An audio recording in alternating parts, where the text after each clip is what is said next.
Have you ever been through something and you don't know what just happened, but you know it was important to go through?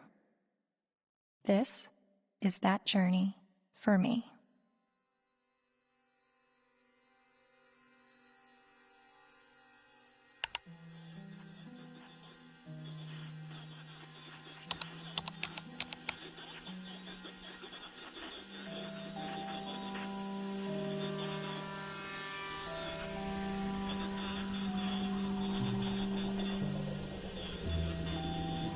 Misogynist rantings would be at home in the far-reaching internet subculture widely described as the men's rights movement, a toxic distillation of the worst aspects of American sexism.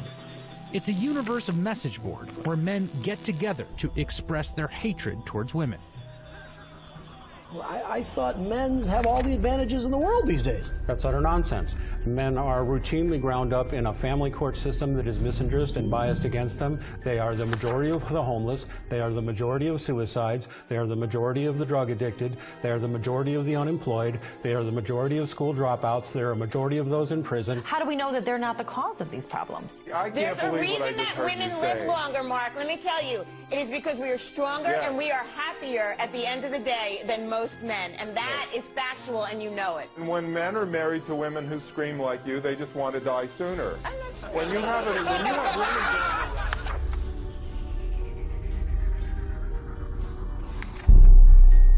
A voice for men.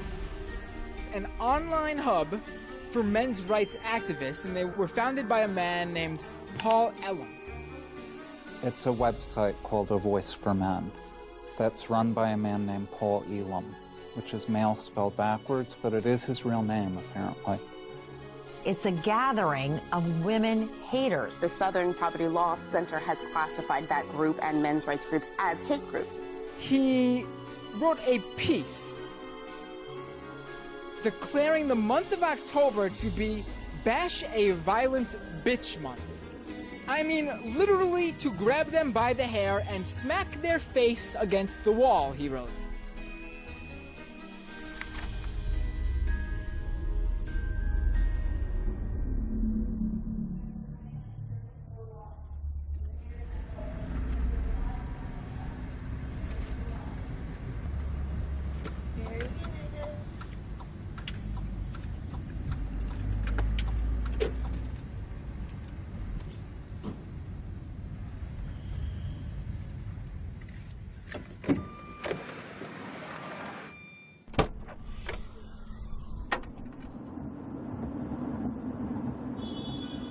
You may be wondering why I'm sitting in a car with notorious men's rights activist Paul Elam.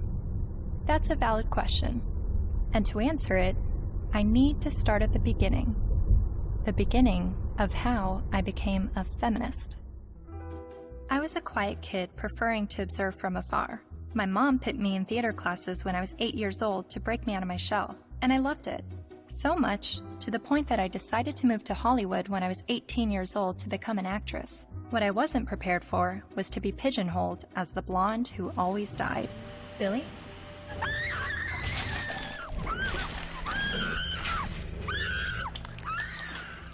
Granted, I had a good scream. But the characters I played weren't alone in feeling objectified. I was commonly harassed on the streets, hit on by married producers, told by photographers to come back when I lost 15 pounds and got a boob job, and a plethora of other uncomfortable experiences, all while still being a teenager. I started to realize my role in the world seemed a little too similar to the unfortunate roles I was auditioning for, and it was not how I saw myself or the person that I wanted to be.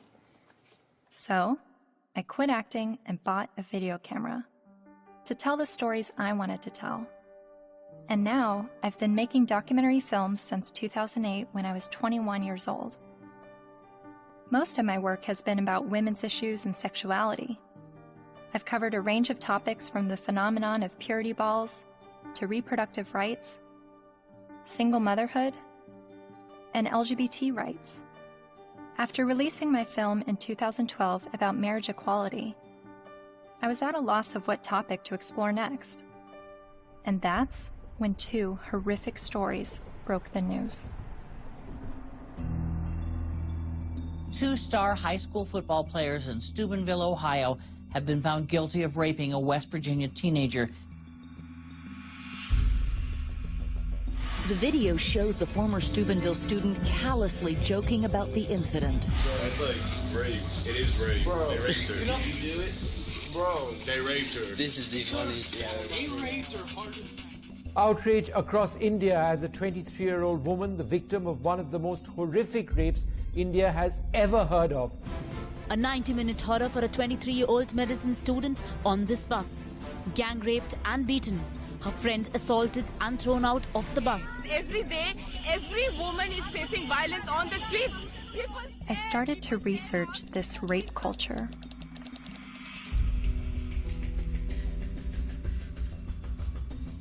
A website called A Voice for Men popped up. Paul Elam wrote about how women long to live out their rape fantasies, to be taken by a man she's never spoken to, let alone given consent to. As I read, I was asking myself, is this the rape apologist that I've been hearing about? The victim blamer who perpetuates rape culture? I continued to read A Voice for Men's website, often stopping around the halfway mark in every article because I could only read so many bitch, fuck, feminazi, and rape-tard words per minute. But even still, I kept reading, and thinking, and reading some more. I was trying to understand how these, what I perceived to be women haters, could have so many followers.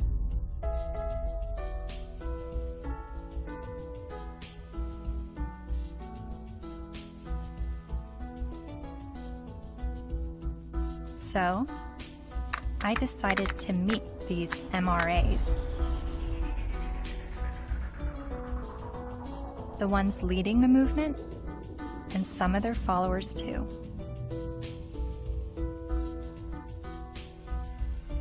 And this begins my journey down the rabbit hole.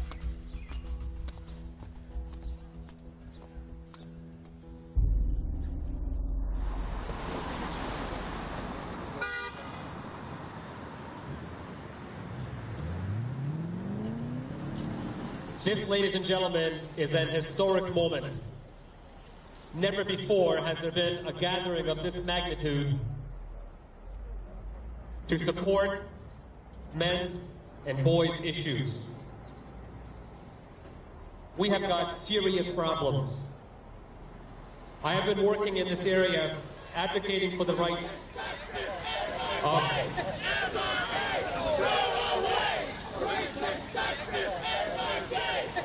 and here we go. What you'll hear is that we hate women. You'll hear that it's a backlash against women's rights. You'll hear that we're regressives that want women back in the kitchen and making sandwiches and barefoot and pregnant. You're just bitter, you're a loser, you're a whiner, you're ugly, you're undesirable, you're lazy, you're scary, you must be a racist, you must be a misogynist. When we do speak out, women often don't want to hear what we have to say. And so then we're called names, we're called whiners. And this is the way people who don't want men to talk about issues try to shut us up.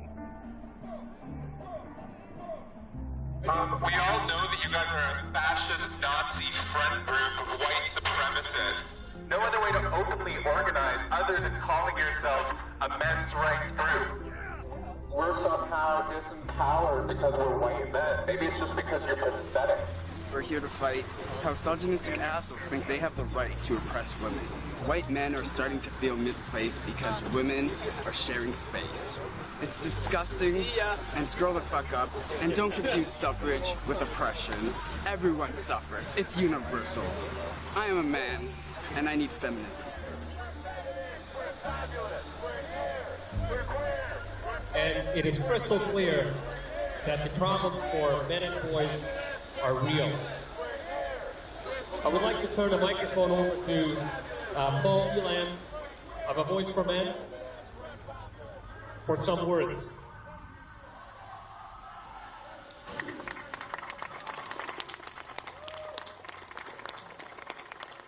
This is a historic day.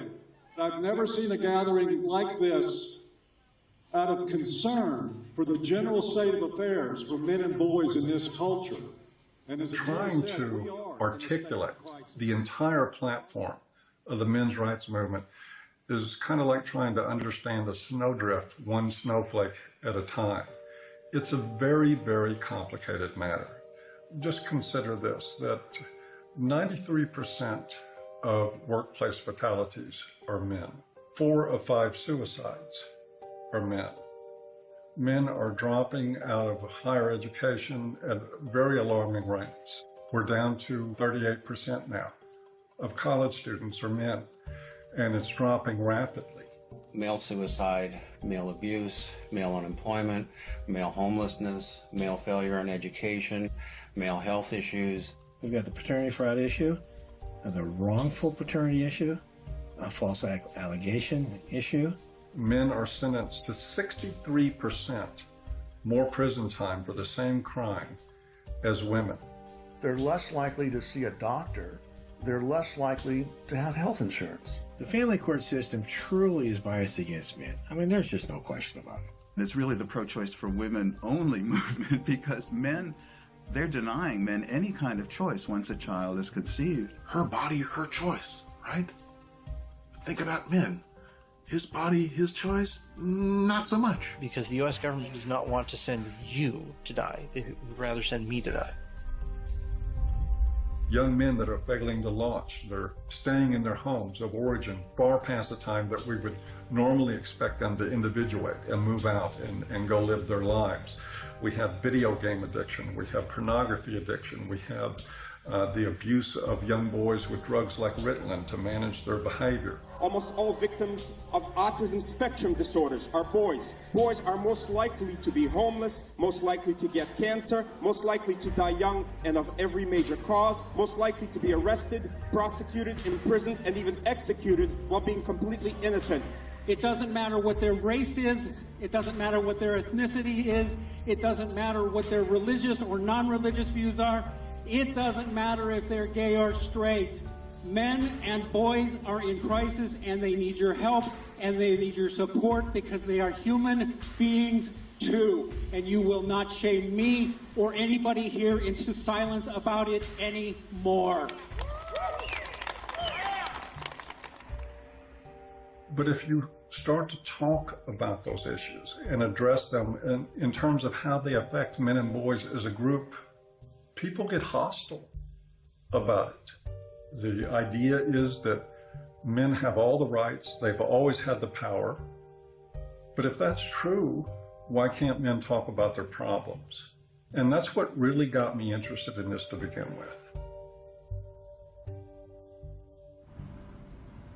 Shortly after I began filming men's rights activists, I realized my own views were being challenged. I kept a video diary throughout filming, and I've decided to share some of those diaries with you. I really do feel like learning about the men's movement and their specific issues, the issues that they have issue with, it's hard for me to completely understand them and just automatically feel welcome in that space of talking about these issues, because at least with feminism, whenever I heard about the issues that feminists were fighting against, I always felt like I had something to draw from and experience to be on board with that. And that's always been why I've been drawn to the feminist movement, is because a lot of what they spoke about I had personal experiences with, and with the men's movement I have very little personal experiences with the issues that they talk about.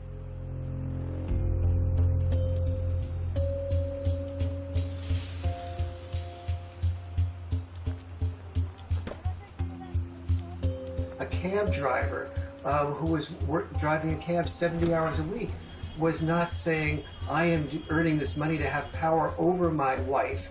He was earning this money even though it took power away from his life. He was doing that so his child wouldn't have to drive that cab. The garbage collector does not get up at 3 or 4 in the morning in rain and sleet and snow and get out to do the garbage so he can have more power over his wife. That's power he's losing over his life in order to make his contribution, his sacrifice, his way of loving. And this has been translated into the culture of, you make more money than women do, you must therefore have more power. Meet Warren Farrell, best-selling author and self-styled social anthropologist, leading an assault on our traditional thinking about men. I asked my girlfriend at the time to buy me, as a gift, I think it was for Christmas or for my birthday, Warren Farrell's book, The Myth of Male Power, which she did. And it just changed my whole life. And his premise was, while women are often seen as sex objects, men are often seen as success objects. And this resonated with me. He wrote this book that questioned our notions of power, of who had power and where it was. And it questioned the roles of men, but not the way feminists had always questioned gender roles. Every society that survived based on its ability to train its sons to be disposable. Disposable in war as warriors, disposable in work as firefighters, as workers on oil rigs and so on, coal miners, and indirectly, therefore, disposable as dads.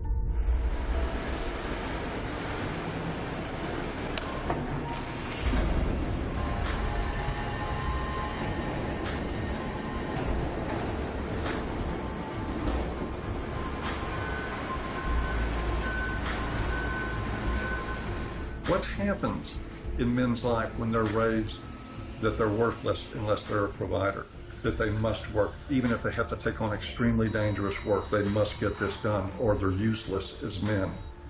That is very, very powerful stuff. See, feminism did see accurately that we value male work more than we value female work. But there's also the issue that we value female life more than we value male life.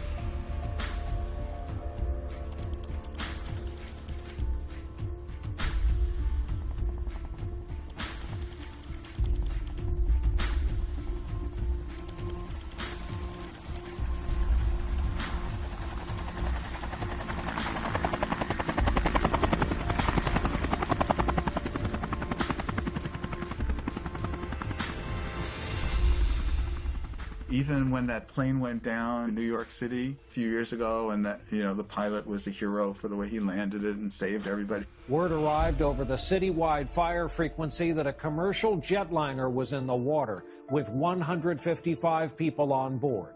Then, over the next few minutes, the doors opened, life vests were inflated, and women and children first, everyone got off that plane. They saved all the women first. That's still, when I went on a cruise, there's still women into the lifeboats first, not because you're a man, so you should be able to swim halfway across the ocean, but because you're a man, you're expendable. We have to look at not just the glass ceilings, but also the glass cellars. And Paul, I think as you were saying, we have to look at men just not only as human doings, but also as human beings. When you survive because somebody else is willing to die, like in war, then that you are immune to the pain of the people who are dying because you have an investment in their being willing to die. You say, I will build a statue, I will remember you in a history book. But if you look at that from another perspective, that building of the statue or remembering you in a history book is a bribe to be willing to die so that I can live.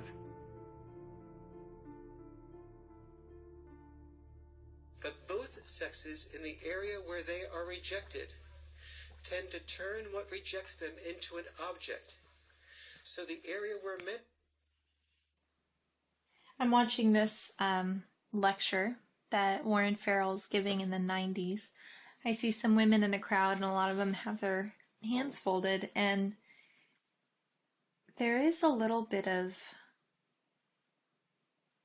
uncomfortableness by being a woman in a crowd of people while the speaker's talking about how men are oppressed and women have it so great. It kind of puts you on the defensive as a woman. And understanding that I feel that way makes me wonder, are men having their arms crossed, listening to a feminist speaker talk about how men have all the power and women are oppressed? Are men feeling like, what are you talking about? I don't have power and we have it pretty shitty on this side of the grass too?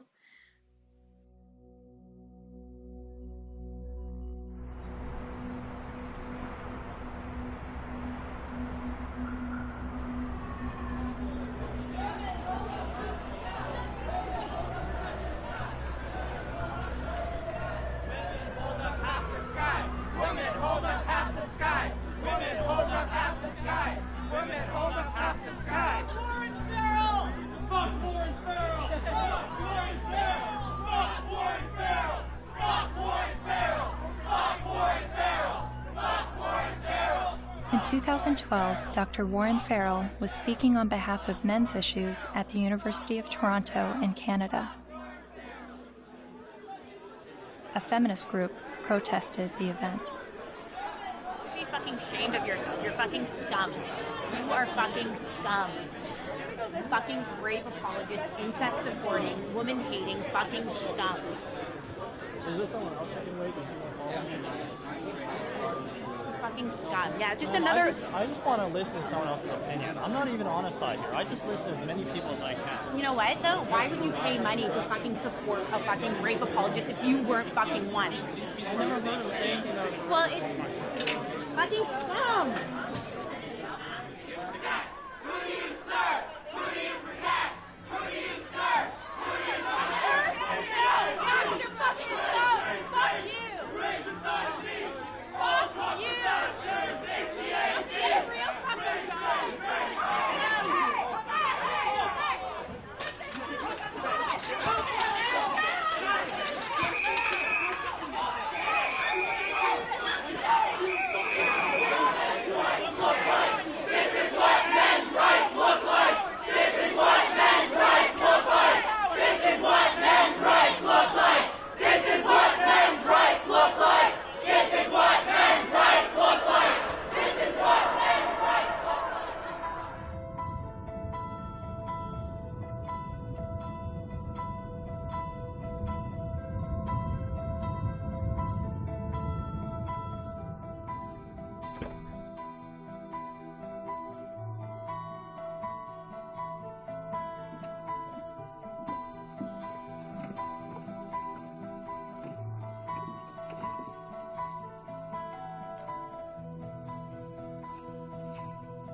Hi, how are you? I'm Cassie. You're Cassie. Oh, for some reason I thought you were a male, which I'm just delighted that you're a female. Well, thank you. Very glad to meet you. Yeah, Come on in. Thank you. Thank you.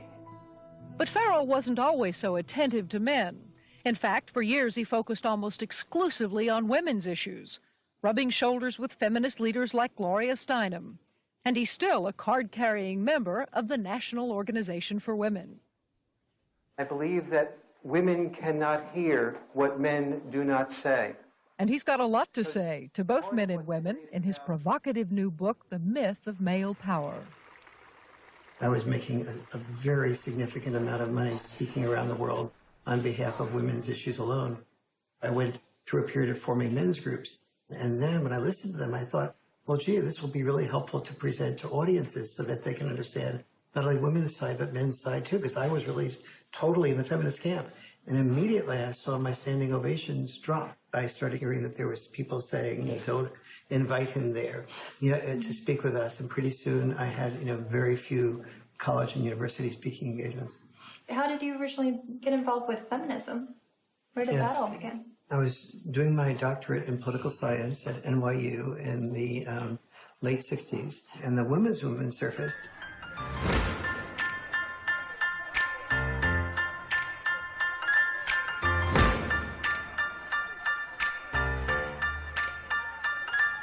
And I started to say, this is the most exciting thing I've ever heard, because I'd heard of civil rights, gay rights, But suddenly, women were saying, I don't want to be confined to just being a homemaker or a secretary. And so it's like, why shouldn't women be encouraged to do everything they possibly can do? And at that point in time, I saw a lot of women marrying men that they weren't completely in love with, but the man earned a fair amount. And so I thought, that's just a form of prostitution extended over a lifetime. How depressed that must make a woman. And it's not going to be good for a man either. He never knows whether he's loved for who he is or loved for what he has. And he's afraid to give up producing because he's afraid to lose love. And so women who were successful to me appeared to be women who would free men from having to be all, wrapped up in just being the only breadwinner and supporting 1, 2, 3, 4, 5 people, which, it's one thing to support yourself. When you're supporting 5 people, you don't have the freedom to question your boss because you're supporting 5 people. The first issue of feminism was to say, just because I'm a woman, maybe I don't want to spend my life raising children. Don't force me into that role against my will. So they looked at men and said, well, you're not forced to raise children. You don't have any issue. But for men, the traditional sex role was not raising children. For us, the traditional sex role is to be a provider, a protector, and to initiate relationships. Each of us has traditional sex roles. Don't force us to carry out those traditional sex roles. We have the same rules set up for men that they've always lived by, that you need to protect and provide at any cost. But we've changed everything where it concerns women. They now have access to everything men have always had access to education, to work, to whatever they want to do. But they're not the ones driving the semis. And they're not the ones in the coal mines.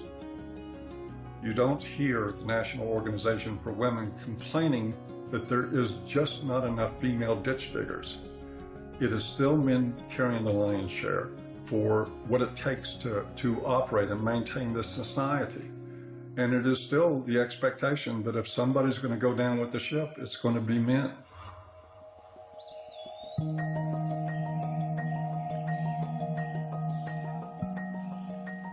Flexibility in roles is where we should be all headed. Any men's rights activist that I would support the portions of the women's movement that is encouraging women to have more flexibility in roles. So where do the men's movement and feminism disagree? Well, only on the fundamental belief that the women's movement says men are the oppressors, that we are involved in a patriarchal world in which men invented the rules to benefit men at the expense of women. But don't we live in a patriarchy?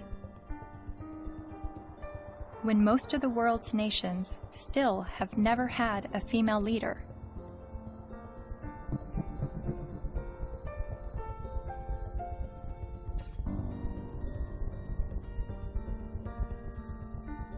And less than 5% of CEOs of Fortune 500 companies are women.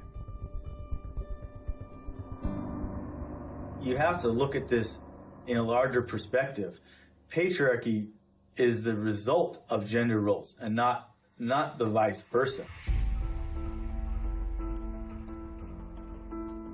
Traditionally, women's power and responsibility has been in the reproductive sphere, while men's power and responsibility was in the productive sphere.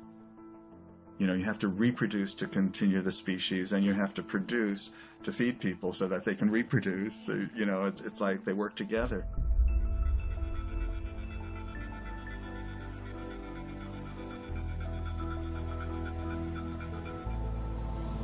And most cultures divvied up roles because women were responsible for childbirth and were more likely to breastfeed. They're not more likely to, they did the breastfeeding. They tended to be involved in the role of raising children. Men tended to be involved in the role of raising money or making a killing of the animals or making a killing on Wall Street. But those were our obligations. So that's why industry was male-dominated and government was male-dominated, because that was our job. And so what we call patriarchy is men giving into the expected roles that they're supposed to give into, and many of those roles are very harmful. Working exceptionally long hours, difficult hours, dangerous jobs, getting killed on the job. Even politics, a lot of people describe as masochism. Imagine what it takes to be a successful politician. Imagine how much of your personal life that you give up, how much you work, how much privacy that you sacrifice, how much freedom in your day-to-day life that goes out the window. There are more men willing to do those things than there are women. But also, just because men are the ones, for instance, writing the laws in general, doesn't mean that the laws are protecting men. You hear about patriarchy, right? All the evils of the world's from patriarchy, but we're the ones dying, you know? And we die for you guys, you know, to protect our families, our friends. In every society that's ever existed, women have had privilege and protection that men did not. For example, we never hear about how men were excluded from the Forced Labor Convention of 1930 for years. The Forced Labor Convention was an international treaty that banned slavery and forced servitude, but it made an exception for able-bodied males ages 18 to 45. Eventually, they got rid of that, but there was still an exemption for prisoners and military, which is 90% male. Stop pretending that you're oppressed and men are your oppressors. It's a lie, and it's a hurtful lie, and it's a hateful lie, and it's wrong.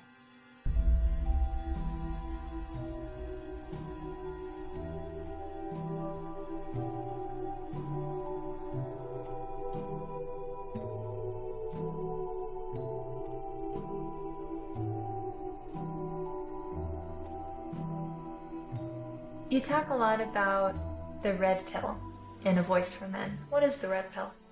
Oh, it's sort of a cultural slogan. It comes from the movie The Matrix, where the character Neo is given the choice between a red pill and a blue pill. You take the red pill, you stay in Wonderland, and I show you how deep the rabbit hole goes. And if he swallows the red pill, the scales will be peeled back from his eyes. He will see everything that he hasn't been able to see. And if he takes the blue pill, he'll just go back to sleep and live in his sort of unaware, semi-comatose state forever and probably be a lot happier. It's a pretty apt analogy. So what is the blue pill in this world? Well, the blue pill is the paradigm that most people live by, that men have all the power, that they've always had all the power, that domestic violence is a problem that's committed by men against women only, that sexual assaults are only committed by men against women, that women don't make the same money for the same work as men. Teach men not to rape. Only men can stop rape. Men commit domestic violence. We need to stop violence against women instead of just stopping violence. That is feminist training. The MRAs say that we live in a blue pill world where women are victims, men are perpetrators, and it's all a lie. And that we're brainwashed to believe this, and that it's not true, and that men are slaves in this world, and women are... I don't think women are necessarily the puppet masters, but I think they're saying that women have the easy way out, and men are, they're given medals and statues and written in the history books to justify them dying and being slaves to work or being used to progress societies.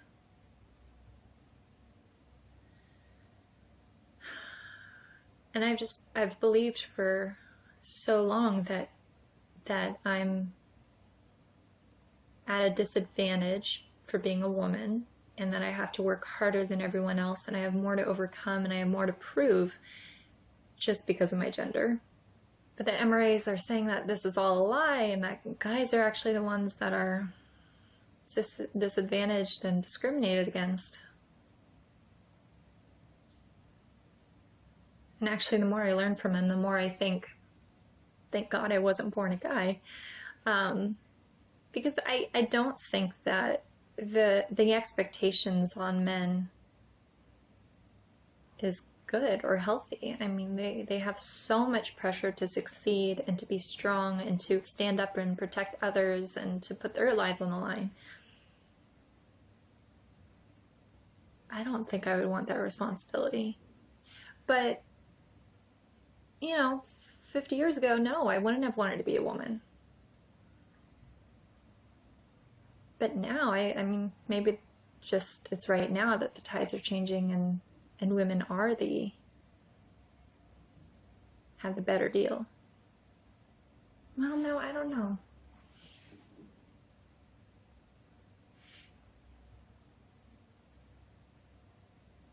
And then sometimes I think the MRAs are just duping me and giving such a strong pitch about what they believe in to convince me of something that's actually just some out there theory that men are discriminated against and women have the advantage.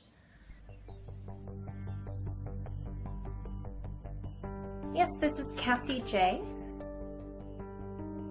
It's regarding a documentary about the men's rights movement, and we're looking for feminist voices now to speak in the documentary.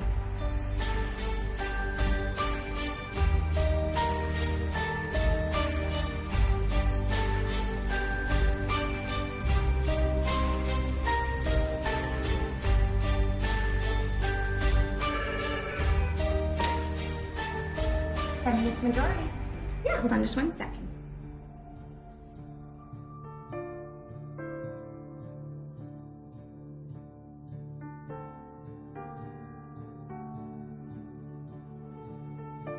So I realized, okay, I need to bring some feminists into the mix, make Good. sure that we have that side Good. spoken for. I was researching rape culture, and so that's how I stumbled across a website called avoiceformen.com. So some of the people that we've already interviewed on the MRA side is Paul Elam with A Voice for Men. Yeah. Are you familiar with him? Oh, I'm familiar with them. I've never met them. Yeah. Obviously, they've spent a significant amount of time and energy denouncing me, so I figured I might as well have a look at what they say. Yeah, really, the men's rights movement is part of the backlash. The backlash? To feminism. The men's rights movement really got going as women began to make gains, and some men have felt threatened by the opportunities that have been opened up to women. And I don't know if it's because some of them feel threatened that they now have to compete with a lot more people for their jobs. They now can't get into the best schools if a woman or a girl has better grades. Think about it. Grandfather's generation probably had it pretty well, right? All of his needs, his shirts were ironed, all of that was always taken care of. Well, you know, grow up. Realize the world has changed. And as much as the MRAs would like things to go back to the way they were, and use the argument that women have an advantage now, no person looking at the data can possibly say women have an advantage. We're just beginning to get a level playing field here. It's not tilted in our favor, I can tell you that. And they know it. They know it. But it's the constant distortion of the data. It's the spinning of a situation to make it look like women are somehow getting ahead, getting an advantage they don't deserve. It's part of the backlash. Political organizing comes from a feeling of victimization, which is why the men's rights movement makes that claim that men are the victims of discrimination. But it doesn't have much traction because, you know, you look around and it's hard to see it. We don't have movements called, you know, straight liberation. You know, the question I would pose rhetorically is the men's rights movement really the gender version of the white nationalist movement?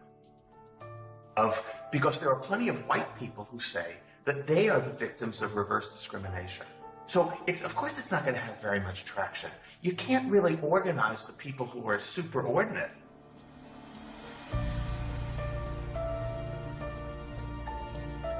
So do you think that men are being discriminated against in any way? Not under the law. Men are not disadvantaged under our laws.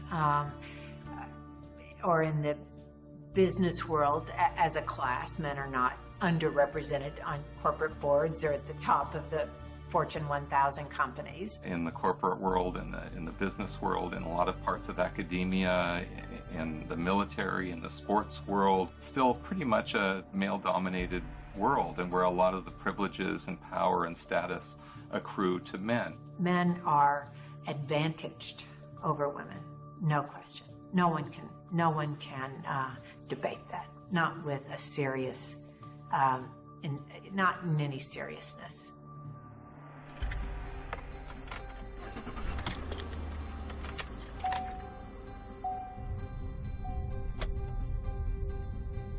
I was a math major as an undergraduate, and one of the fundamental things about geometry is the distance from point A to point B equals the distance from point B to point A.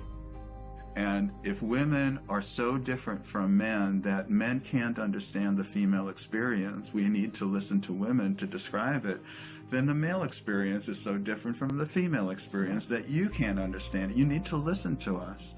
You can't really compare how men and women have suffered from sexism, because there's no way to quantify, that kind of suffering. So if a woman says, well, I miss 30% of my income,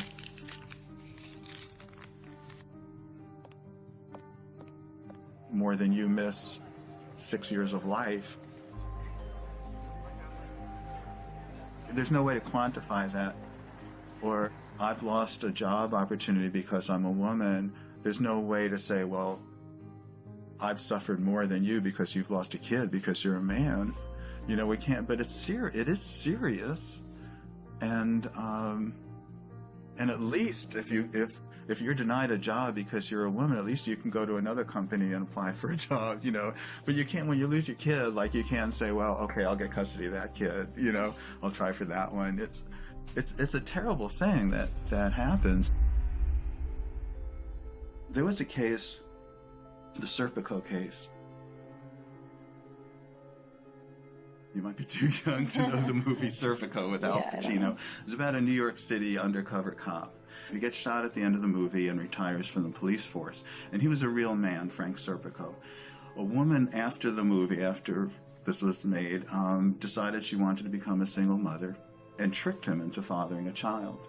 And the court accepted that because she told her friends she was going to trick him, and they testified, and the court said, yes, you were tricked into it, and still awarded her over 90% of his police pension. So everything that he goes through in this movie to including getting shot, to earn his pension, she won by sleeping with him one night. My son's mom wanted to have children with me, and I had always refused, saying, you have this anger problem, you need to get counseling, I'm not going to consider having children with you until that's dealt with, because she would lose her temper almost every day and just use any weapon she could, and like a child's the perfect weapon. So I was really definite about that. But she also used to proofread my articles for me. And I wrote an article for Playboy about Serpico. And when she read that, she told her friend she's going to trick me into fathering the child. She doesn't need my permission. And so that's how my son was conceived. Then she said, if you want to see your son, you have to stay in a relationship with me. But if you break up with me, I know all the things that a woman can do to a man. She's read all my articles. She saw my talk shows. She said, I know all the things a woman can do to a man, and I'll do them to you. So that's what I had to deal with. Like everything that I had been raising awareness about for the previous 17 years, then she combined into one thing for me to live through. It's really ironic. For the first 5 to 7 years, I guess, we would see each other 4 times a day for exchanges. On average, every single day, I had to deal with some scene. A scene meaning she would just not show up, or she would hold the kid out and then pull him back and hold him out and pull him and just kind of play with me. Or she'd let me have the kid and then she'd stand in front of the car so I couldn't move. You stay in Mommy Town tomorrow. You stay in Mommy Town for a couple of days, 2 days, and then you come back to Daddyville. Another time I saw her hold him by the shoulders and say, "Daddy is a bad man. Daddy is a very bad man." And so he had to go through this long custody battle, and the decisions that they would make, you would just go, wow, there couldn't be any explanation. You know, either they're absolute idiots or it's biased. There's just no other explanation for it. One other thing, his mom is obese and wanted him to be obese for various reasons. One thing is so he would identify more with her side of the family than mine, because we're all thin. Another was so that he would enjoy being with her more, because when he was at my house, he had to get activity, you know, and eat well-balanced meals and get his sleep and stuff. And at her house, they would bake brownies and stay up late and just watch TV. And so where would you, if you're a little kid, you know, where would you enjoy being more? But he self-reported to the mediator how upset he was about being obese.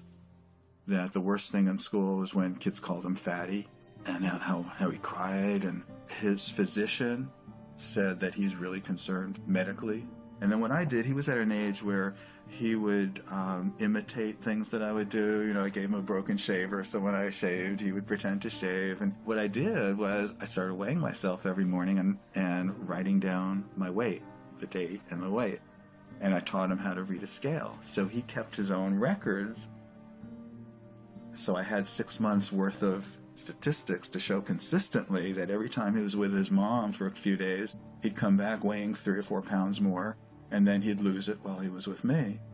So they had, you know, that how much he was upset about the problem, they had his physician being upset about the problem, and they had the proof of where the problem lay.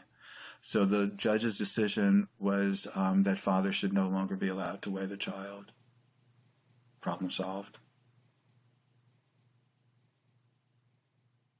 After 14 years, my body gave out. I got sicker than I've ever been. I realized I'm going to die. That's not going to do anybody good. I've got to give up the fight. And so I gave up custody. And so I don't see my son anymore. He hasn't been in my house since. So I did lose him. Just like a dream. You're like a guiding light shining in the night. Fred claims that during his 14-year custody battle, he spent the equivalent of 5 years of his gross income on legal fees, mediators, and child support payments. I was really in his life a lot longer than most fathers would have been. It's something most fathers can't afford. You are so beautiful to me.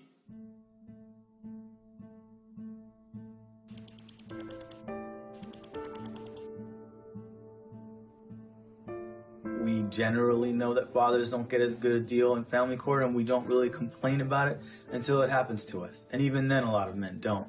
Many men's rights activists come into being men's rights activists as a result of getting a divorce, wanting to be equally involved with the children, and realizing that women have the right to children and men have to fight for children.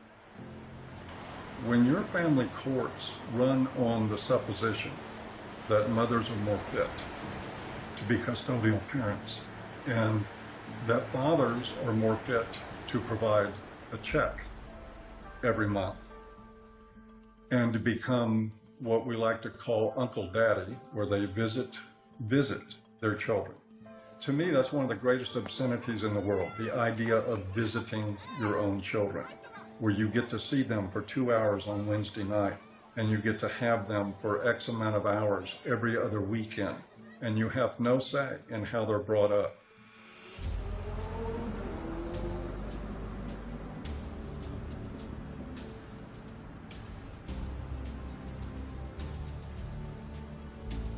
You know, I can't tell you how many men have been in this office, in that chair, in tears because they can't see their kids.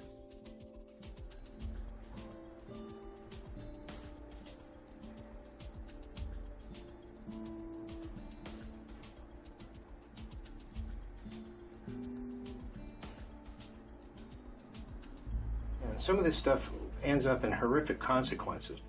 Like this gentleman here, that's his little son. They found him dead. Not the son, but the young man. In the desert with a bullet in his head. Day before the family court, where it became known that he was going to get to see his little guy even less. And of course, he'd been falsely accused one time after another. It had destroyed his life. It had bankrupted him. It had driven him into debt. It had caused him to miss work. He was about ready to lose his job. He was in the end of his rope, so he just decided to end it. The unfairness in the family courts, the unfairness in the way child support is so often structured, it's commonplace and it's everywhere. And the more you start to become conscious of it, the more you realize that it's there.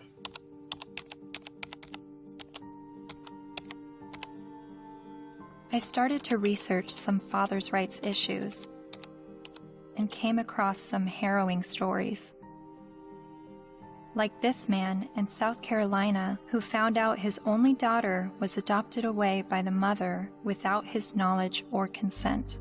His daughter was with an adoptive family in California, so he began his fight to get his daughter back. Adoption is for children without families, not children with a willing and capable family. And this man in Colorado who lost his daughter when the mother left the state to give birth in Utah where he wouldn't have legal rights to his child. He fought for 4 years in court and finally won visitation rights. Only visitation. I can't explain the emotion, the happiness. There's this hard fight and what this means to me. And then there's this heartbreaking story. The 20-year-old father never left her side until he was forced to give her to adoptive parents this week after Kaylee's mother decided to put her up for adoption. In order to keep Kaylee, Colby needed to file paternity action, an affidavit, and a commencement notice with Utah's Vital Records a day before the mother signed the adoption papers relinquishing her rights. But in Colby's case, the mother only gave him a few hours' notice of what she was going to do. I would like her back. Men in the men's movement are not upset about having to be fathers. They're upset because they're not allowed to be fathers. That guy blows his head out, blows his brains out. It's a family court? And people don't think there's something wrong with that? And we just open the doors tomorrow for business as usual, and that's okay?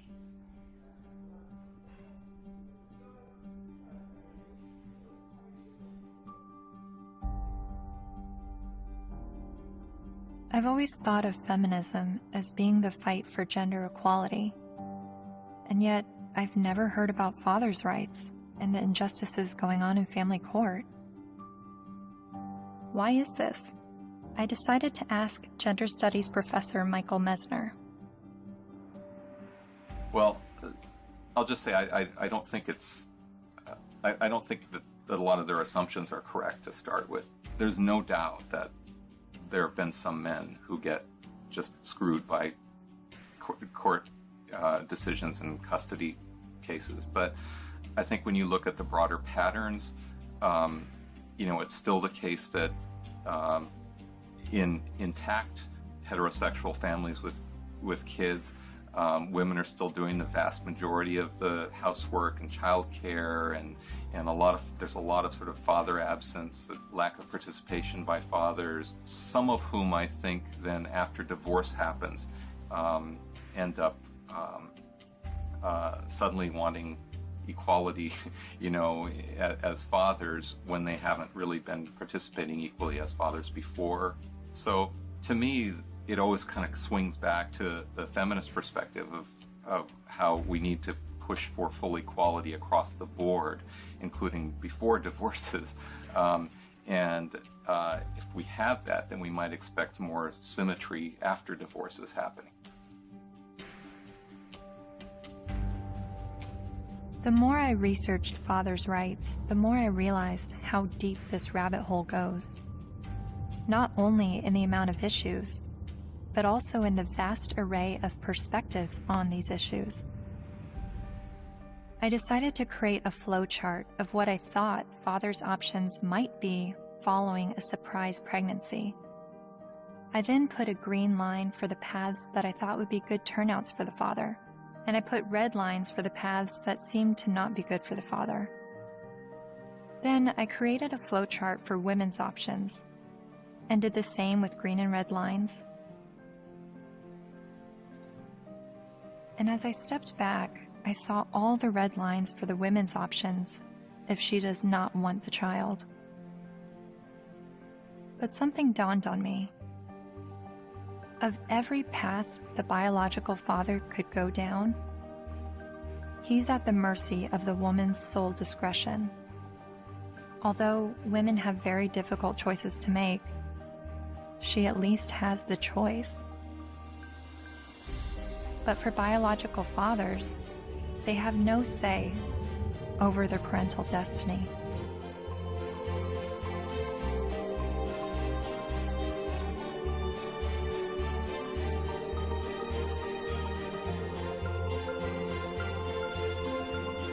This is my friend Dara. She's 8 months pregnant with her first child, and she's a lifelong feminist. It seems from MRIs, from what I've read, that women seem to have more reproductive rights than men do. I don't know what to say, like, we carry children, they're never going to carry children. It's just a different thing. So I guess, as much as possible, take the steps to prevent yourself being in that situation. It's just, I don't know what to say. There's no, there's nothing like a woman, you know, women have been blamed for, and still are, for, you know, unwanted pregnancies, choosing to have an abortion, not choosing to have an abortion, choosing to put their child up for adoption, when, you know, the burden lies on a single mother. If the man leaves, there's real, you know, societally, she's lambasted. So there's a lot of things that women deal with in that regard that men don't actually deal with. So I can have compassion for their situation, but I don't know that it's going to change in the way they want it to, because it's biology, you know? So if you're going to be having sex that could result in pregnancy, and you haven't had this conversation with the woman that you're having sex with, you better have it. You better have it fast. That's when the man has the ability to make decisions, either not to engage in sex or to use condoms and to use other forms of contraception. So that's where his role comes in. Once he's impregnated her, she's the one now faced with continuing a pregnancy, faced with the health risks that accompany pregnancy. So his rights have to be exercised early.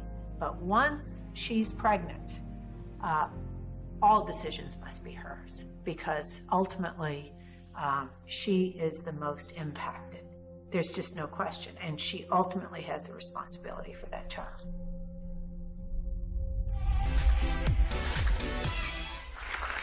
So before we were married, he promised me we would have 2 kids, and now he doesn't want any more.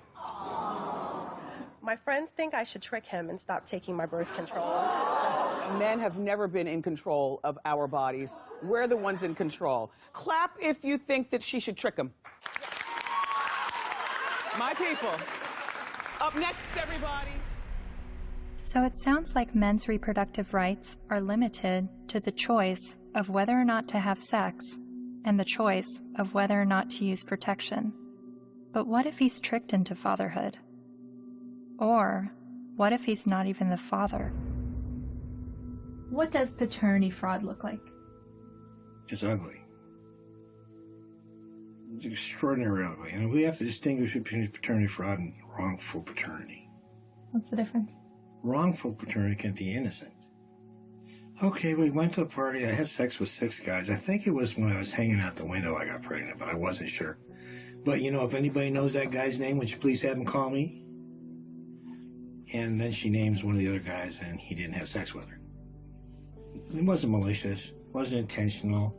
She wasn't trying to harm anybody. She was just trying to figure out who it was. Wrongful paternity. More often, and less facetiously, okay, I'm married, I had an affair. Obviously here, there's all sorts of problems because there are more victims than the person who's named as dear old dad, who may be the wrong one. There's everybody involved in the family, like a situation in Texas where the family had 5 little towhead kids, all guys, all little blondos. And all of a sudden, one day, one of the little blondo kids gets in trouble, has to go to the hospital. They can't get a hold of mom. They get a hold of dad. Dad rushes to the hospital. Needs to give blood. Whoops. Can't do it. Wrong blood. What? All the kids look alike. Turns out it was the guy down the street. You've heard of this case? No, it's a real case. So what happens to this family? Can you fathom what happens to this family? How do you think the kids feel when they find out dear old dad isn't dear old dad and it's the guy down the street? How do you think dad feels? That these 5 little boys that he still loves dearly, when he finds out they're not his bio children, but he still can't tear away because he loves them. He's devoted himself to these. How do you think he feels? I mean, it's horrific.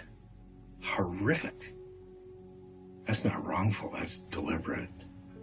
So that's paternity fraud. That's paternity fraud. She knew who the father was and lied about it. Paul was right when he said, trying to understand the men's rights movement is like trying to understand a snowdrift, one snowflake at a time. There are unique fathers' rights issues that vary between unmarried, married, and divorced dads. But there are also men's rights issues for non-biological fathers. Like this man who is facing jail time for failure to pay child support for a child that DNA tests prove isn't his. Carnell Alexander still owes more than $30,000 to the state for a child that's not his because the mom wrote his name down because she needed to name someone in order to get welfare benefits. And I had to put him down as the father. That was the only way I can get the system. I'm almost homeless. I'm almost in jail. I'm out of work. My money is being threatened to be taken. He says the law needs to be changed, so when this happens, as it often does, other men don't become dad by default.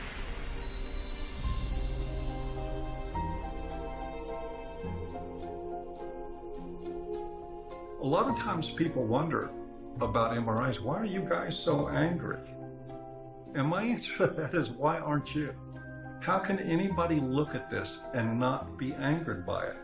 And the only answer to that I've ever been able to come up with is that people aren't angry because they don't see men as human beings.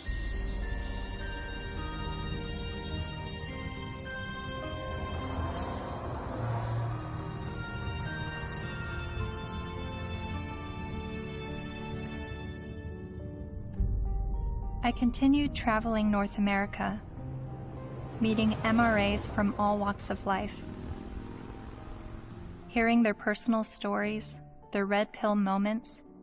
I met a young man who was sexually abused when he was 16 years old while living at a residential home for people with developmental disabilities. She's the only woman I've done anything ever with, partly because it just messed me up so much. She continues working there. She hit me in the face. She actually hit me throughout the house, chasing me throughout the house. When I reported my domestic assault to the police officers, I did not at all bring up the fact that I was sexually assaulted, because if he wasn't going to believe that I was a victim of domestic violence, there was no way he was going to believe that I was going to be a victim of sexual assault. I met the honey badgers, women who are men's rights advocates.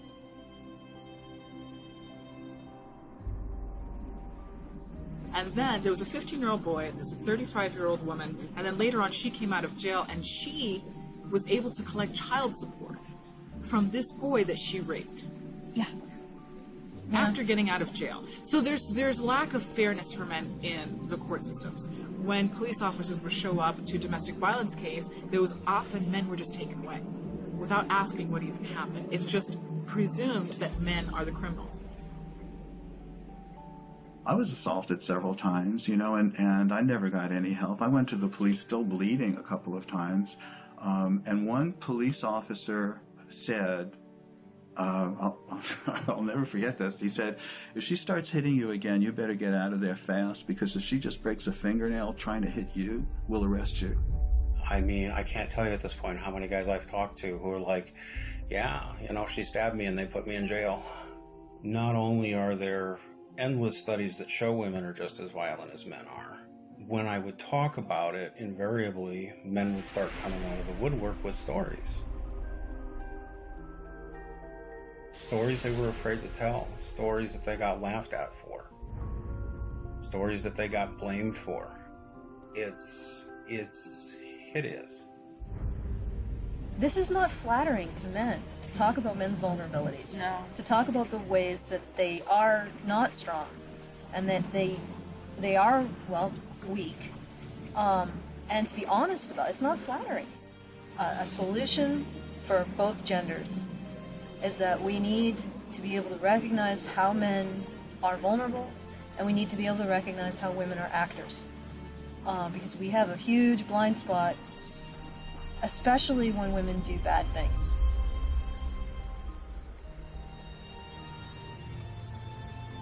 My best friend that I grew up with since kindergarten was being physically abused by his wife, who he'd been married to for 20 years.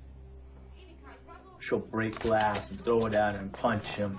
I've seen it just happen spontaneously, and it was frequent. And he's bigger than her, but he didn't want to hit her.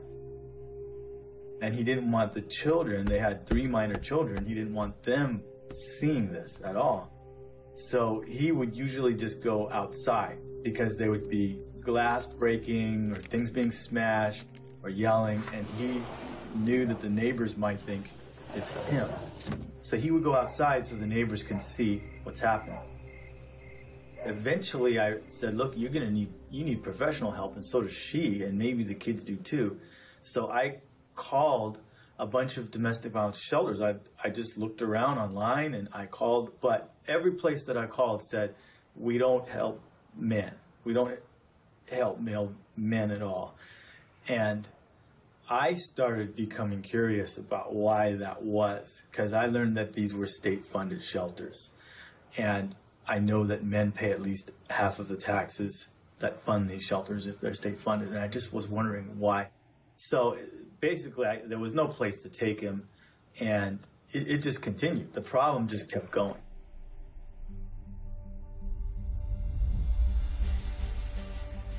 In the United States, there are over 2,000 domestic violence shelters.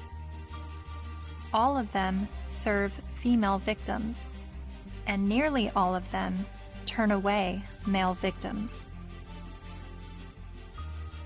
In fact, as of 2016, there's only a single domestic violence shelter for men. My initial reaction was that there needed to be thousands more women's shelters because that many more women are being battered. But as it turns out, 1 in 3 women and 1 in 4 men will be victims of physical violence by an intimate partner in their lifetime. Sure, there's a slight majority of female victims, but how can that excuse denying men help?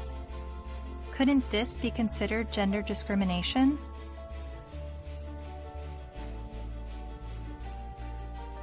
Think of it this way. Roughly 78% of all suicides are men. If suicide prevention services only served men, wouldn't we see the gender discrimination immediately? If there are over 2,000 women's shelters that turn away men, and only 1 shelter for men, obviously the resources don't match the need. How are you involved in the men's rights movement? Well, from the very beginning, when I first opened the Refuge, which was in 1971 in Chiswick in London, almost as soon as I took the women in, I got a house for men. A Voice for Men's editor-at-large, Erin Pizzey, founded the first ever women's shelter in 1971, and she is widely revered in the men's rights community. Because you see, what I knew from the beginning, most domestic violence is consensual. Both are involved. Sometimes one's the perpetrator, the other plays the victim, then it crosses over. It's not as though it's just all men or all women. It's both, and occasionally innocent victims, very innocent. Battered children grow up to batter, that's what I learned, whether it be a man or a woman. And I now know that if a woman comes in with a history of violence in her own childhood, the chances are she will be probably violent to her children, and she will want to live on this knife edge of crisis and danger. I haven't been allowed to speak, that's the difficulty. Why is that? Because I'm completely barred from all conferences. I'm not allowed to walk up the step of my own refuge. I bought the bloody building. But no, because there's feminists, the woman who runs it is a very heavy feminist. She won't have anything to do with me. What did you say that made them hate you? That women could be equally as violent as men. That was from the beginning.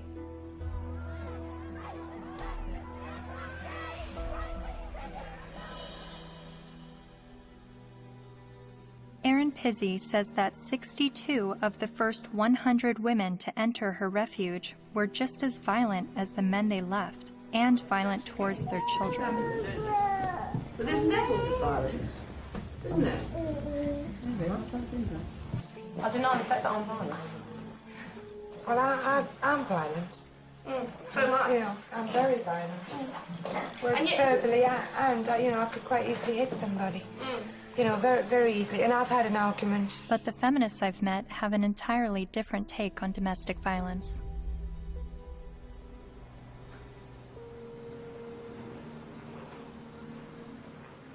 On the whole issue of domestic violence, that's just another word, really. It's a cleanup word about wife beating, because that's really what it is, or dating violence. And it's not girls that are beating up on boys. It's boys that are beating up on girls and using violence to intimidate and to control. And we have very few what's called domestic violence shelters, which are places that women can leave their home with their children and get a new start, get out of the violence. But there are not nearly enough of them. We need more funding and more resources, because it is a tremendous disadvantage for women and girls.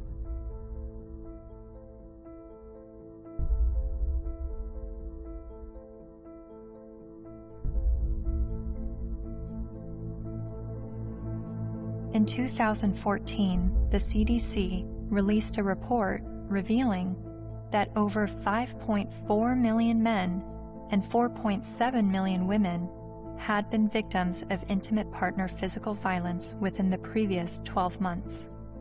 But then why does the media paint domestic violence as a women's issue? The World Health Organization says 1 in 3 women are abused by their partner. 1 in 3 American women experiences domestic violence or stalking at some point in her life. And when it was addressed as a men's issue, the speaker's point was that it's a men's issue because men are the problem. I'm going to share with you a paradigm-shifting perspective on the issues of gender violence. I don't see these as women's issues that some good men help out with. In fact, I'm going to argue that these are men's issues. Why is domestic violence still a big problem in the United States and all over the world? What's going on? Why do so many men abuse physically, emotionally, and verbally and other ways the women and girls and the men and boys that they claim to love? What's going on with men? Let's grant every single empirical case as being true. Yes, it is true. Let's just say, I mean, it is not true, but let's just assume that there is gender symmetry in domestic violence, that women hit men as much as men hit women.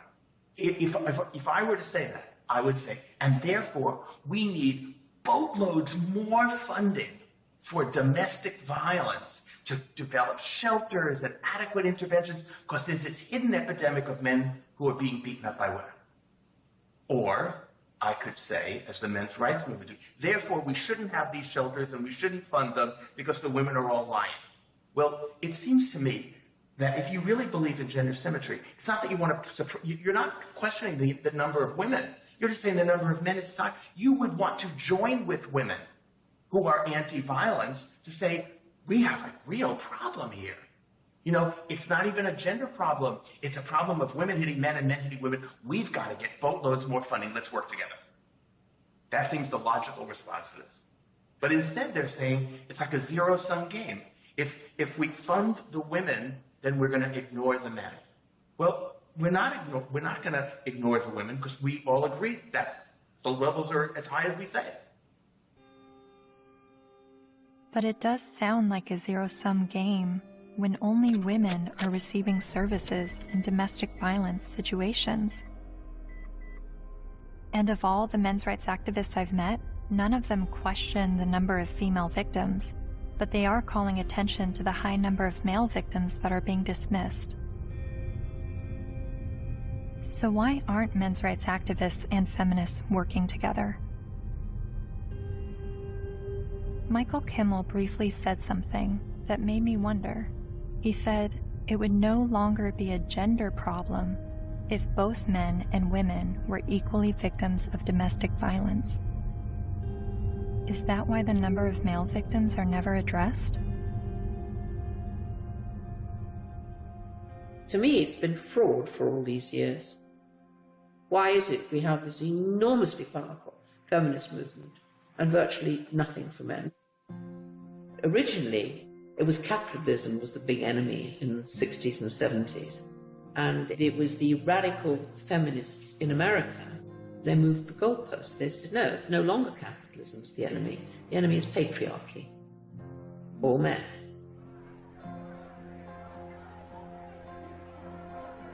And that's how the women's movement began. And it was enormously successful. The new mood in the refuges was going to be that no men could work in refuges and can't today. They can't sit on the boards. And boys over 9 or possibly 12 can't go into refuges, or you call them shelters. Their mothers have to make other arrangements for them, which I find shocking. And it ring-fenced money. I think that that particular time when the feminist movement were desperate for funding because they'd run out of publicity, and they were desperate for funding, and they needed a just cause. And unfortunately, it fell into their laps.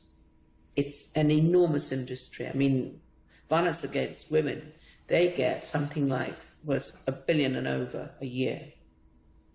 And an awful lot of that goes on really, supposedly rehabilitating men, but essentially punishing them with something that's called the Duluth model.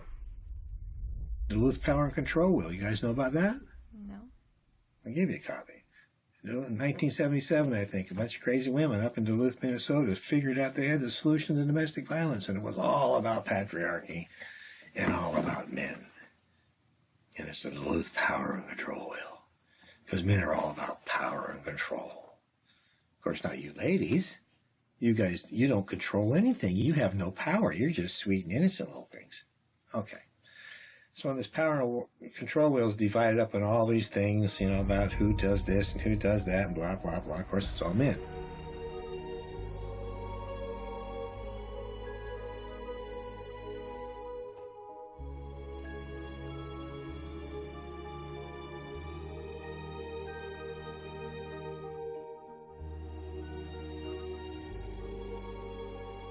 The entire domestic violence industry was founded on that. I think it's still 37 or 32 states in the United States that by law they have to use the Duluth model for battery intervention programs, and it's all shame, blaming, guilt-driven. If you're a man and you walk in, you must admit you did it up front or you're in denial. There's no debate, there's no discussion, there's no possibility that you could be falsely accused, the criminal justice system could have made a mistake. None whatsoever. You are in a state of denial, and you will complete that course or you're going to go to jail. You will be re-engineered. That's frightening. Frightening? Yes, that's frightening. I think it's terrifying. Absolutely terrifying. All I had to do, I had a simple choice. I could just say, yes, you're right. Men are the enemy. No problem. But I couldn't. I absolutely couldn't.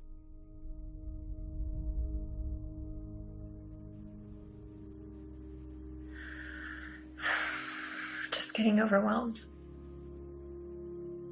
Because I don't know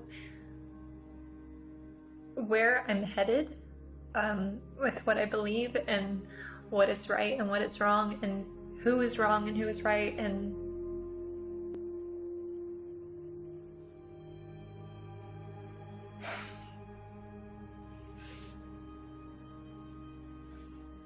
the truth is somewhere in the middle, and that's why I'm feeling frustrated, because I don't know where the truth is, and I don't know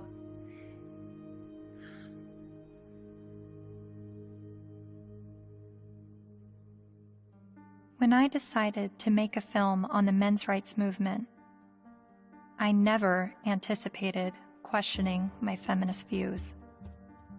But the more MRAs I met, the more I felt compelled to remind myself why I was a feminist. I signed up for a women's group. Welcome to our Women on Your Power workshop. Only 4% of the Fortune 500 companies are led by women. Women only hold about 14% of corporate executive positions and less than 20% of our governmental positions. I made video diaries complaining about how I had to change what I wore to walk alone at night, how much time it took me to get ready for work, all the housekeeping that was on my shoulders. In comparison to other gender issues, these videos seem trivial, but I made them nonetheless. I attended women's rights rallies. No to violence. That's what we are here for, to say no more to violence in any form, especially against women and girls. I repeated women's issues in my head like a broken record. Female genital mutilation, sex trafficking, reproductive rights, maternity leave. And social media helped remind me of women's issues.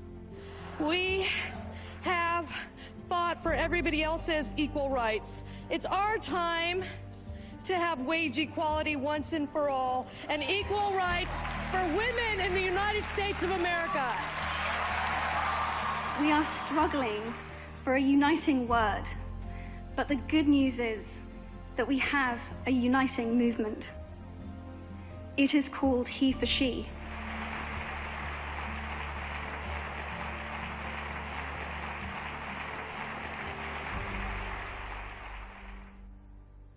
Whenever I hear the MRA's point of view about how difficult it is for them, I immediately go to, well, what about us? What is it like for us? And then I get on the defensive and want to make sure that women's struggles are also heard. And I don't know if that's necessary, because the MRAs are saying that the feminist perspective is the mainstream perspective. But even when I hear their issues, I still want to speak up for the women, because I feel like, I don't know why I feel like talking about one gender's issues now neglects the other. And I guess that's what MRAs have been dealing with, is always hearing about women's issues and feeling like their issues are neglected. But whenever I hear them talk about men's issues, I feel like I need to stand up for women and say, this is what we're dealing with, an equal opposite.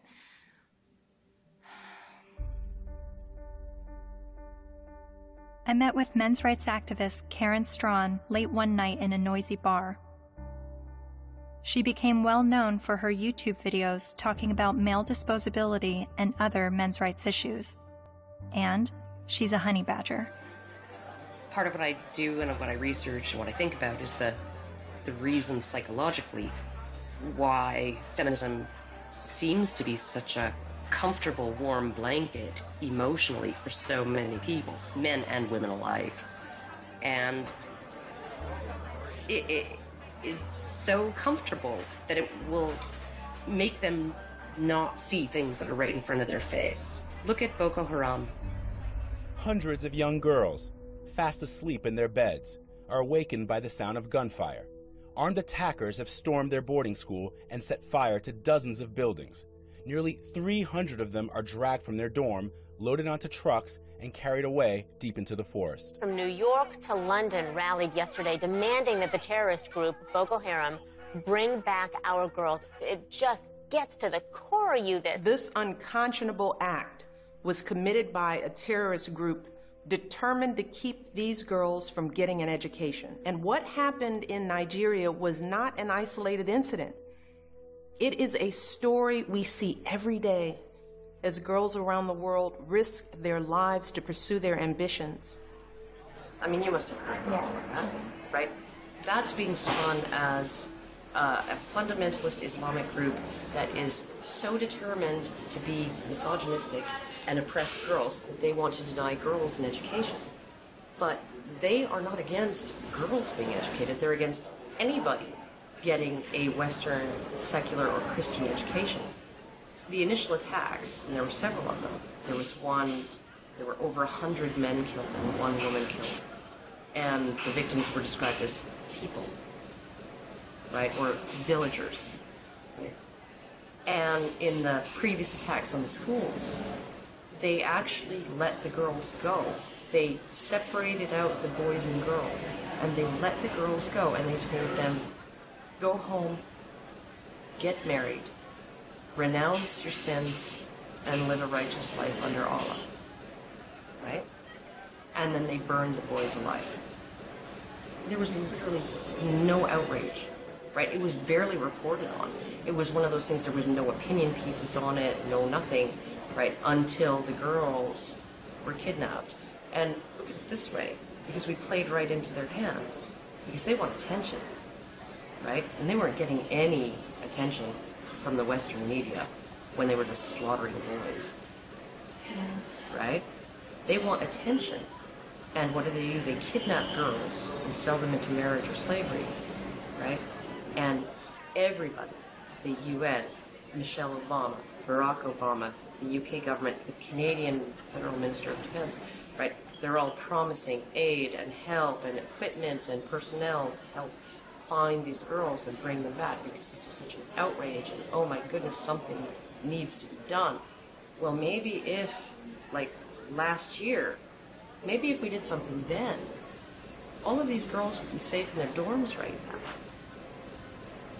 right? But we didn't. And the reason why they kidnapped those girls is because we didn't do anything. We didn't pay attention. And they want attention, right? And they know that attacking girls or women is going to get them attention. What are we going to do? Start a campaign, bring back our boys. Oh wait, they're dead. Never mind, right? The men, the people in Boko Haram, they're chivalrous. If those girls were boys, they wouldn't be getting education. They'd be dead. They wouldn't be sold into slavery with the hope of escape. They'd be dead. Boko Haram has been fighting for Islamic rule in Nigeria since 2002. Its members have killed hundreds of people.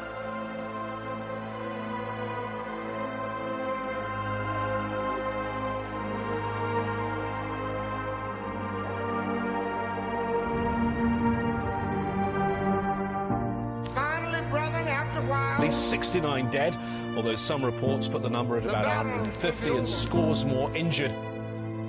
For that day when we shall lay down our burdens and study war no more. Finally, brethren, after a while, the battle will be over. For that day when we shall lay down our burdens and study war no more. Finally, brethren, after a while, the battle will be over. For that day when we shall lay down our burdens and study war no more. Finally, brethren, after a while, the battle will be over. For that day when we shall lay down our burdens and study war no more.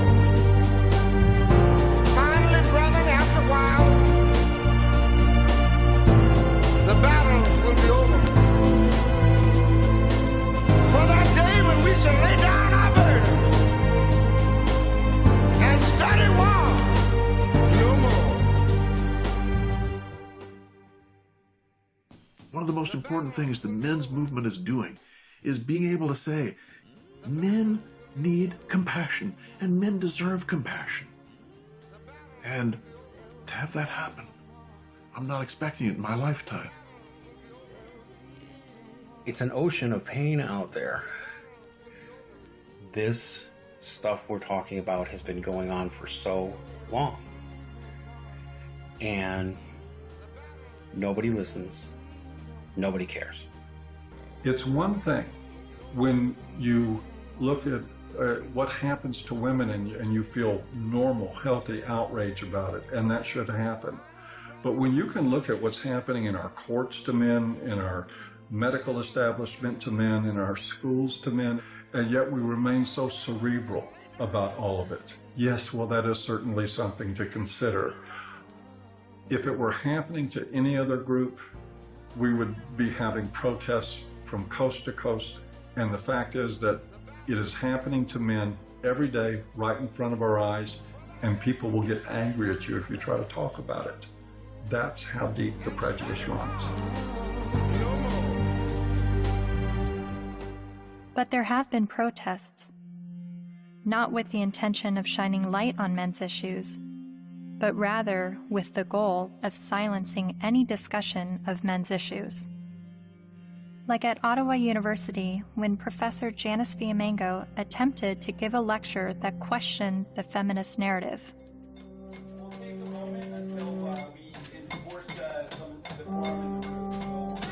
So you think this is a victory? Yeah, why are you so frightened of hearing an opinion different from your own? Then there was the first International Conference on Men's Issues in Michigan, where even Ms. Magazine urged its readers to protest the conference in hopes of shutting it down.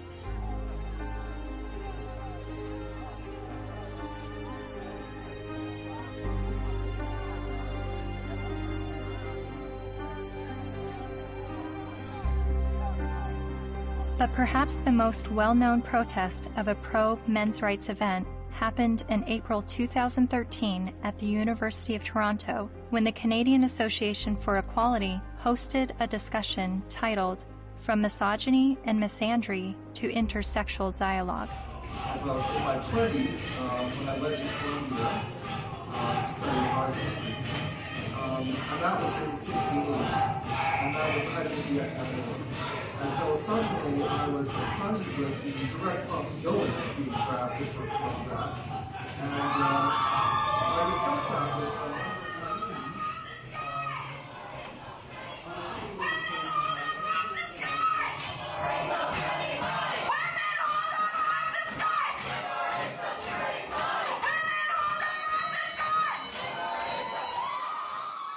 a feminist group protesting the event illegally pulled the fire alarm and successfully shut down the event.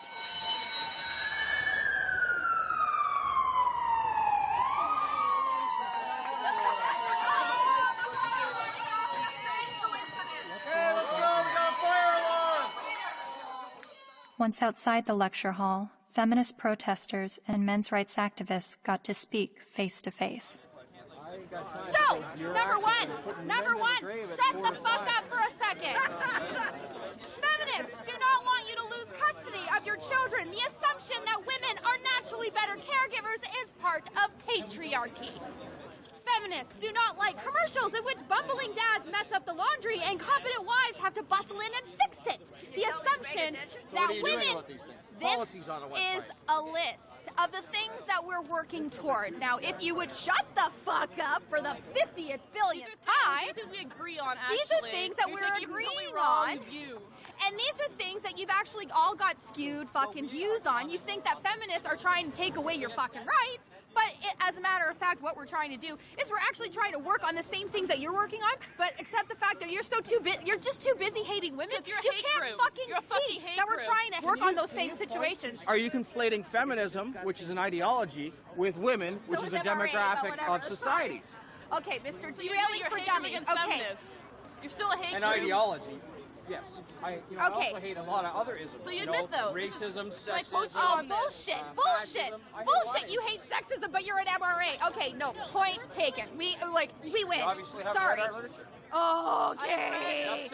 You don't actually work on anything. You're not creating any change in the fucking world. Your website, your fucking website, the hate website against feminists. You're not actually creating any change. Feminists do not want you to have to make alimony payments. Alimony is set up to combat the fact that women have been historically expected to prioritize domestic duties over professional goals, thus minimizing their earning potential if their traditional marriages end. The assumption...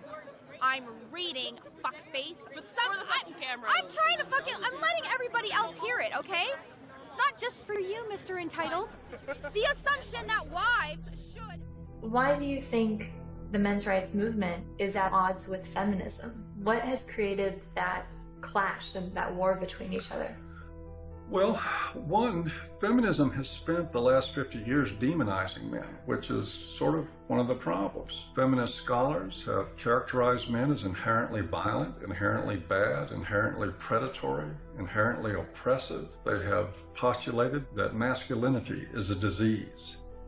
Feminists aren't the only problem. The problems didn't start with feminism. So when I start criticizing feminism, I want you to know you're just part of the problem. They're just part of the problem. You calling men oppressors and women oppressed demonizes men, and I believe diminishes women at the same time. It's a way of telling men to shut up. It's a way of telling men that their experiences don't matter. You tell a man he's privileged, therefore anything he's gone through or anything he has to say doesn't matter. His lived experiences don't matter because he's privileged. So, how old were you when you started calling yourself a feminist? Or how many years ago? It was probably about 3 years ago, I guess you can say. I'm relatively new. Yeah, but I'm pretty loud, so... Violence only helps the oppressor, not the oppressed. A lot of MRAs say that feminism doesn't fight for the rights of men. What would you say to that? Cry me a river. Really, because feminism is a movement about the discrepancies when it comes to women's equality, because we're still not there yet, you know. So don't even start with that whole, oh, but you don't think about the men's issue. Well, then, you know what, start your own goddamn movement, which they have, but maybe make it a little more about legitimate issues like custody and alimony and things that you think are unequal, which all stem from patriarchy, not from, oh my god, feminists are trying to take away our kids. No, dipshit. That's not what we're trying to do. We're not trying to do that. I mean, if they look at the root causes of why, for example, you know, women get custody more often than men do, women are supposed to be the mothers. They're supposed to be the natural born caregivers. So obviously, duh, you has a vagina, so obviously you're going to be able to take care of the kiddies. That's really what it is. It all stems from sexism against women. It's just the oppression dialectic needs to go. It's so hard to convince people to look at men's rights activism and support it without first allowing them to at least escape the stranglehold that feminism has on their minds. I do believe it is dogma. It's zealotry. There are good people in the feminist movement. There are not good people in the radical feminist movement.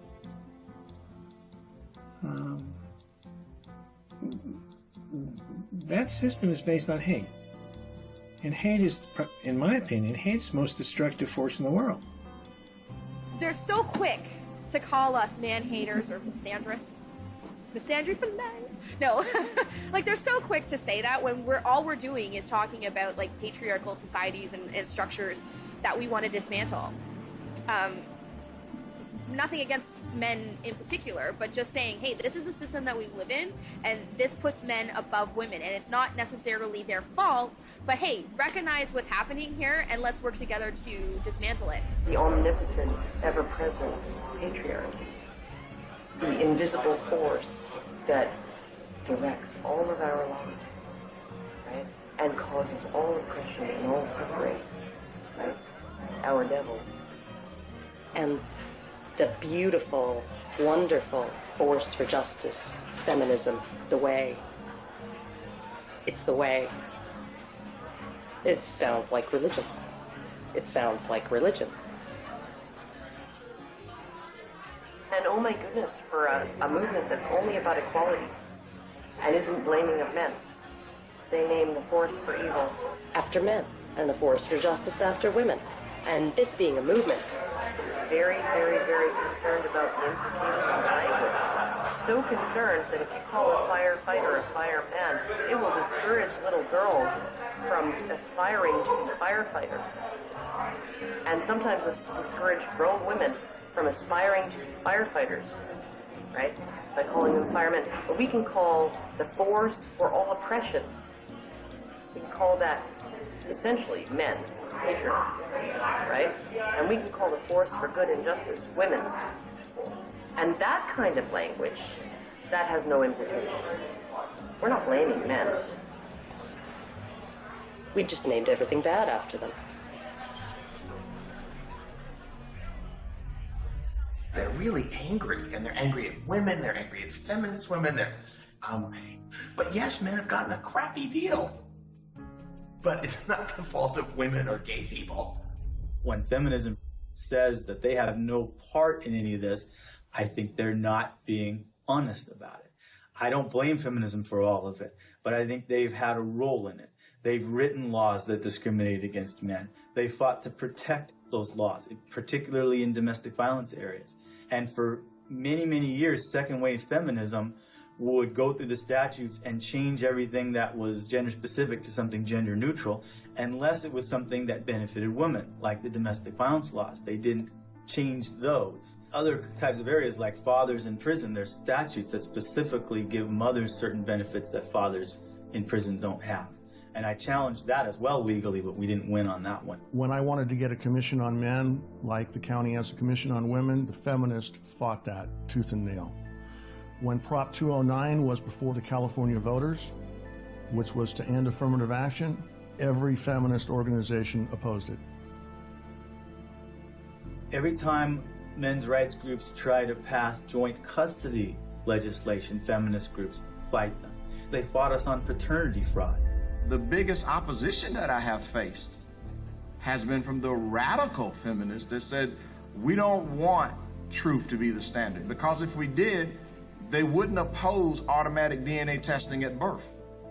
And in countries like France, they're saying, well, DNA should mean do not ask. Because it's now illegal to even get a test, and if you get a test without the mother's permission, you will be criminally prosecuted. In Sweden, they tried to create a man tax. In India, the men's rights movement is trying to get the rape laws to include male victims, and the feminist groups apparently are fighting that. I'm not saying all feminists are this way, but I think the ones who are affecting public policy, who have the lobbying power, I think they are. If you just look at their actions, they don't want equality for women. They want special privileges for women and girls. And even though they know in a lot of areas men do not have equality, they are silent. The commandant of the Marine Corps said that he thinks, and I quote, all eligible and qualified men and women should register for the draft, talking about selective service. Do you think women should also have to register for selective service like men? I have to think about whether I think it's necessary to go as far as our military officers are recommending. The idea of having everybody register concerns me a little bit unless we have a better idea of where that's going to come out. Where I want people to register, I want every young person to register at the age of 18 to be able to vote automatically. And I think if...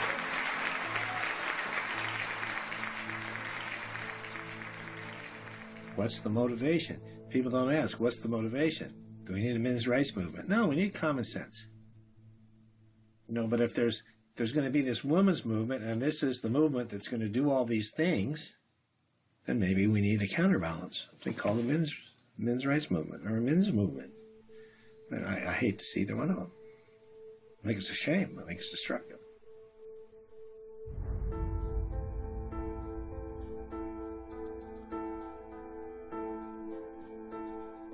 I'm hearing what the men's rights activists are saying, and I'm finding the sources to support what they're saying. Men are just as likely to be victims of intimate partner physical violence.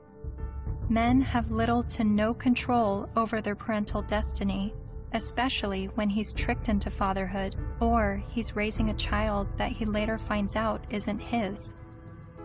The sentencing disparity between men and women is 6 times larger than the sentencing disparity between blacks and whites.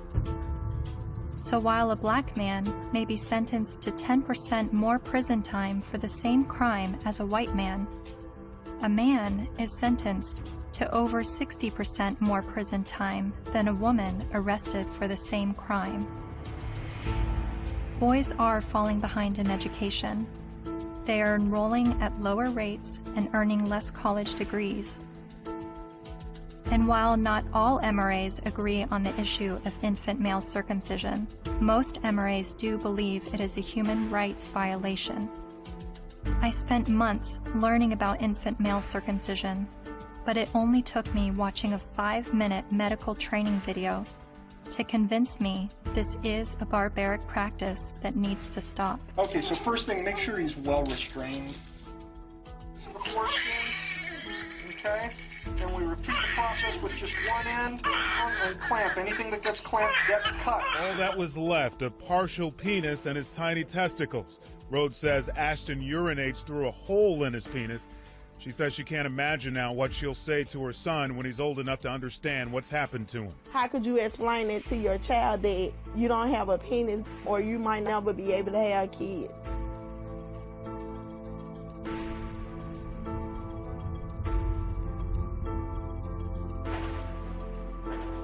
Yes, men are the majority of workplace deaths and injuries, war deaths, suicides. They have a shorter life expectancy. Warren Farrell makes the argument that prostate cancer and breast cancer mortality rates are similar, but funding disproportionately supports breast cancer research and awareness over prostate cancer. The red pill is about looking at these issues in an honest way, even when it's uncomfortable. And these things are uncomfortable, but without the willingness to set aside the programming and to set aside the false beliefs about what power is and what women are and who women are. Part of what we do is a pretty serious critique of both sexes. It's brutal, but critiquing the sexes is a real valuable thing. Feminists don't want you to do it, though, unless you're portraying women as victim and men as perpetrator.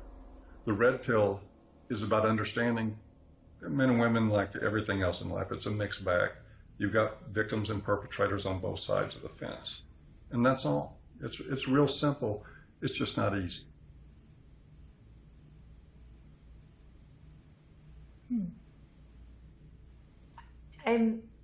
I think I agree with everything you said, but there's still some kind of unsettling doubt, and I don't know where that's coming from. I'm recognizing all of these very serious men's rights issues, but what I don't understand is how I could be agreeing with men's rights activists. Is this the same misogynist hate group I originally discovered online? The Southern Poverty Law Center has classified that group and men's rights groups as hate groups. I looked into what I was hearing from feminists and the mass media about the men's rights movement. I've read a lot and I've heard a lot that the men's rights movement has been labeled a hate group by the Southern Poverty Law Center. Is that correct? That's not quite true. No, they got it wrong. No, this was somehow written up on some kind of anti-men's rights websites as us having listed them as hate groups and so on. That we didn't do.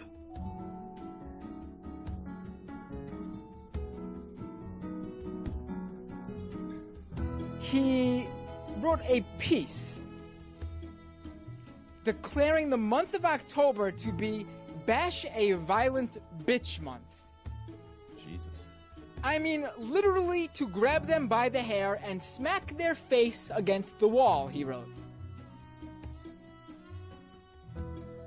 I then discovered that Paul Elam's famous Bash a Violent Bitch article was written in response to this article by Jezebel called, "Have You Ever Beat Up a Boyfriend? 'Cause, we have." The article cited a study that revealed 70% of non-reciprocated violence was perpetuated by women. The author then went on to say that she conducted an informal survey at the office, and the gist of her findings was that many women had physically assaulted their man, and it was interpreted as either being funny or he was asking for it.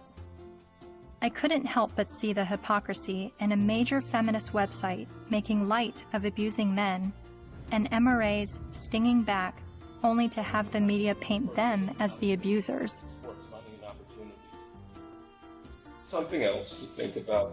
Arriving on campus, boys will also see the effects of women's studies programs, now usually termed gender studies programs. Make no mistake about it, however, they are still women's studies programs. I teach in the gender studies program at Wagner. There are about 900 such programs worldwide, and about 400 of them are in the States. By comparison to those 900 programs worldwide, there is one men's studies program. In 4 years, Center for Men and Masculinities is to be established at a state of New York university, the one at Stony Brook. It will be headed by Professor Michael Kimmel, a sociologist.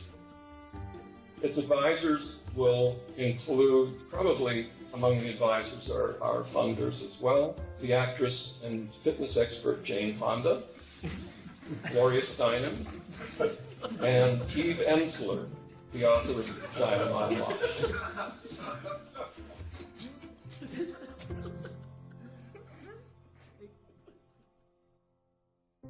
After my year of filming men's rights activists and feminists, my descent into the rabbit hole was not slowing down.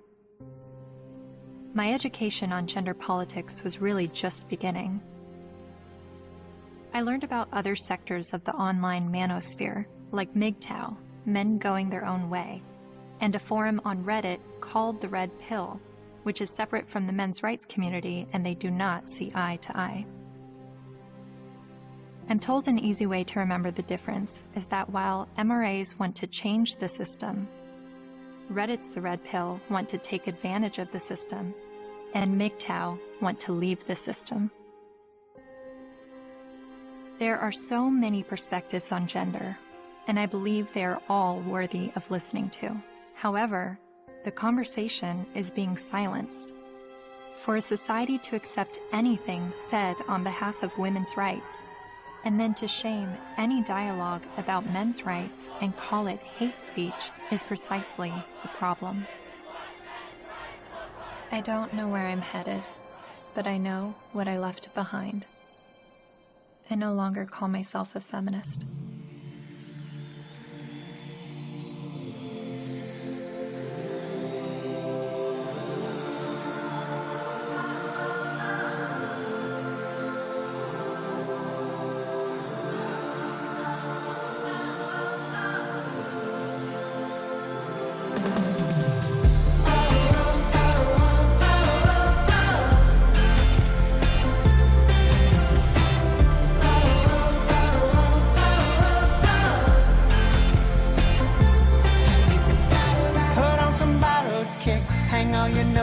Up. It's never what it is. Wisdom is asking what. There is another side, down where the rabbit lives. My world will blow your mind. Just have a look at it.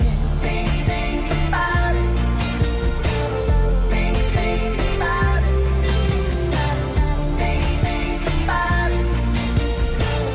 Think about it.